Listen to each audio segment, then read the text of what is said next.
This one should be pretty quick. Today we have a 2DS with a shoulder button issue. On the right side, it presses, it functions as normal. However, on the left, when I press it, it takes some effort and it sticks down. You have to kind of push it back up. So when you're playing the game, it still registers, but it doesn't feel right. You don't get that tactile response you're looking for, and it's kind of flaky, I guess. It doesn't want to work all the time. We're gonna have to take it apart. Take the stylus out.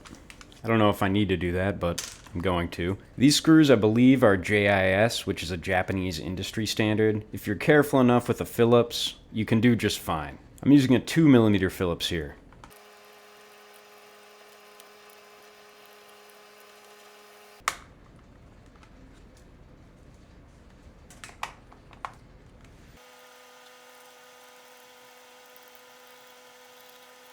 Get your fingernail between the two shell halves here and it comes up pretty easily.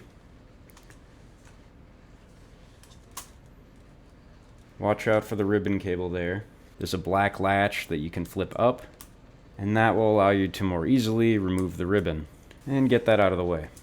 Looking at that shoulder button, it still sticks, so we're gonna have to get into it. We'll take this piece off.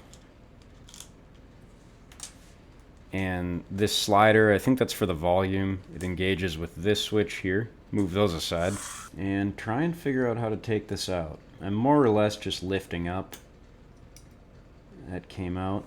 Now after cleaning things off, I actually have found the issue. I've loose fit the button back in without the spring, and it still has the same issue. Pressed in, it sticks, and you have to pull it out, and you can feel that resistance.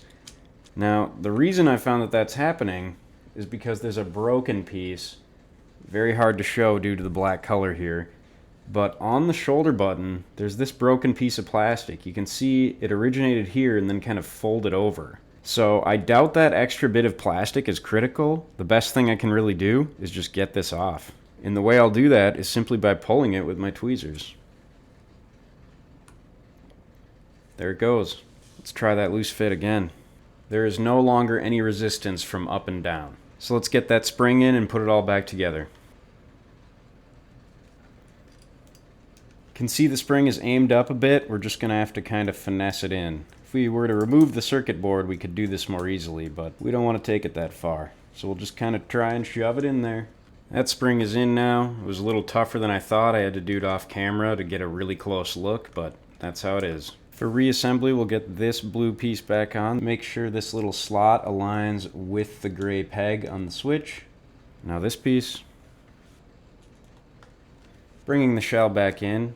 The pin side of this needs to face down, and we'll push this back in and close that black latch.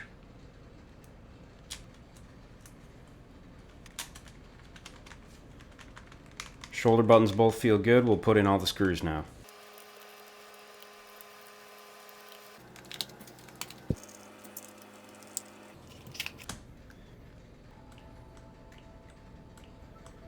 Great, the left shoulder button is now working just as well as the right. It's back to normal, so that's good to see. We managed to fix that issue, and what was causing it, interestingly, was that tiny little piece of plastic that somehow just got bent, broken, and caused an impediment of the motion of this button. So I'm glad we were able to open it up, get that out, and solve the problem.